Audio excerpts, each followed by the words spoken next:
This is the OnePlus Nord 3.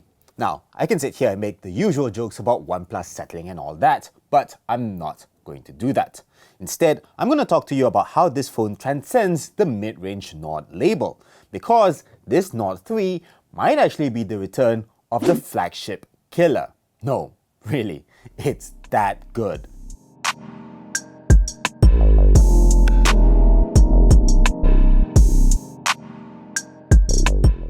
At 2,199 ringgit, the Nord 3 is priced squarely in the upper mid-range ballpark. It's 100 ringgit more expensive than its predecessor, the Nord 2T, a phone that was already considered overpriced for what it was. But the Nord 3 is different because its spec sheet reads more like a flagship. The MediaTek chipset has been given a huge bump from the 2T's mediocre Dimensity 1300 to a Dimensity 9000. The fact that this phone doesn't come with a Qualcomm chip is a bit of a shame, especially considering you can get a Poco F5 Pro with last year's 8 Plus Gen 1 for the same price. On Geekbench 6, the Nord 3 scored nearly 1,600 points for single-core performance and close to 4,400 points for multi-core performance. That puts it slightly behind the OnePlus 10T, which runs on the 8 Plus Gen 1, and significantly behind the OnePlus 11 with the latest 8 Gen 2 chip. That's not surprising when you consider that the Dimensity 9000 is 2 years old at this point, but it's clear there's still a performance disadvantage over Qualcomm's flagship chips.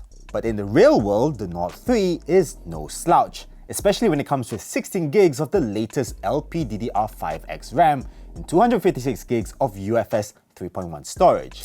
That's the only configuration available in Malaysia, and it means the phone is seriously fast in daily use. It also means the Nord 3 can run up to 44 apps simultaneously. That's something not a lot of phone makers can boast. Say goodbye to apps reloading every single time you open them again, you'll be able to continue right where you left off. As for gaming performance, the Nord 3 acquits itself very well.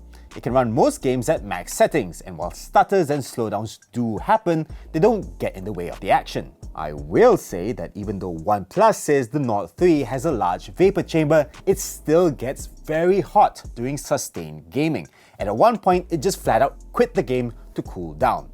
That's not the most reassuring thing in the world. At least you won't have any complaints with a 6.74-inch 120Hz AMOLED display.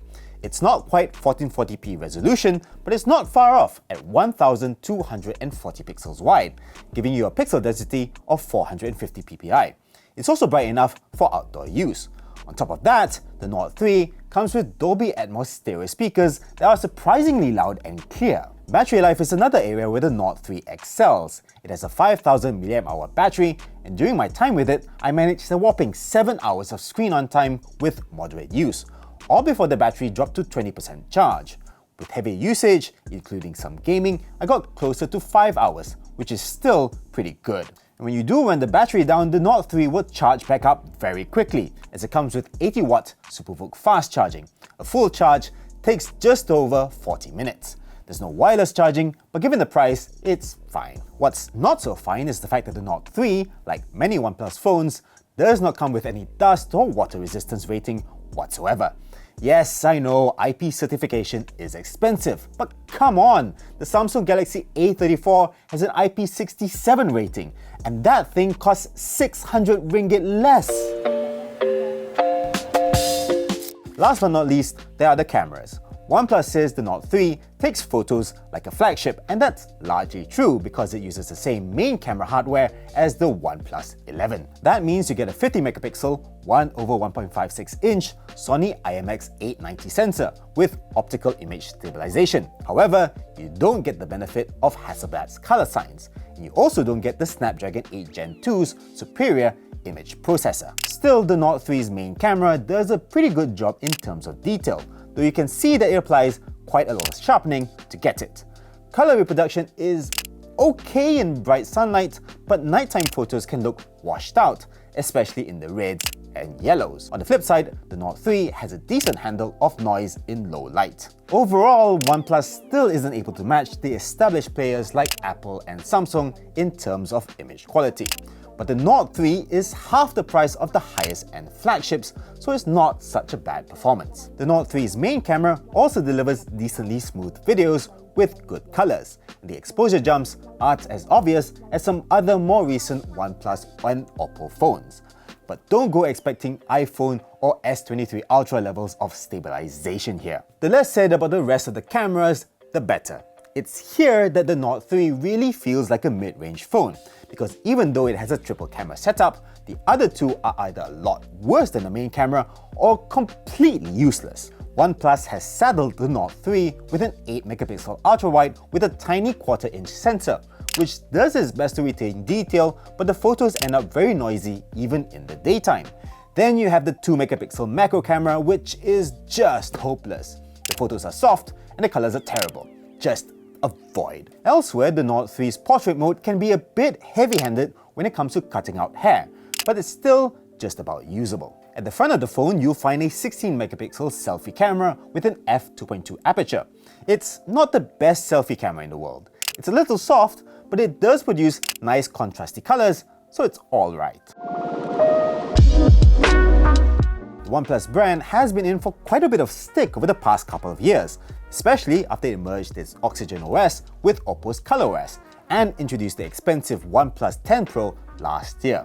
There was a growing perception that it had lost a lot of what made it unique, and it was slowly becoming the very mainstream profit-chasing giant it had pledged to kill. But this year, OnePlus appears to be righting the ship. The OnePlus 11 was a bit underwhelming, right up until we discovered how much cheaper it was compared to other flagships. And now, the Nord 3 brings much of the same user experience to a much lower price point. It's clear the company is starting to offer good value for money again, even if its upstart, gung-ho attitude is firmly in the past. And of course, you still get the same OnePlus goodness. The trademark alert slider is back, there's still a fast fingerprint sensor, and you now get an IR blaster to work all of your home appliances. And while the Oxygen OS interface can be a bit annoying to use, the Nord 3 still delivers on OnePlus's fast and smooth promise. The biggest question is whether the Nord 3 can hold its own against the likes of the Poco F5 Pro, which has a faster Snapdragon chip, a 1440p display, wireless charging, and a higher resolution main camera, all for a bit less money. But the Nord 3 counters with more RAM and faster 80-watt charging. And while the main camera's megapixel count may be lower, it has a much larger sensor, and we all know which one makes for a better image. It's also worth noting that the Nord 3 is the first Nord device to get 3 years of major Android updates and 4 years of security patches, just behind Samsung. You'll be lucky to get that with the Poco. So yeah, who knew? OnePlus has returned to its flagship killer roots, just not with its flagship. Thank you so much for watching this review of the OnePlus Nord 3. What do you think? Is OnePlus back in business, or is this too little, too late? Let me know what you think in the comments down below. If you enjoyed this video, give us a thumbs up, subscribe to our YouTube channel, and ring the notifications bell icon so you don't miss any of our future videos. Read all the latest tech news on searchandchow.com. You can also find us on Facebook, Instagram, Twitter or X, and TikTok as well. As always, stay awesome. I'll see you in the next one. Ciao!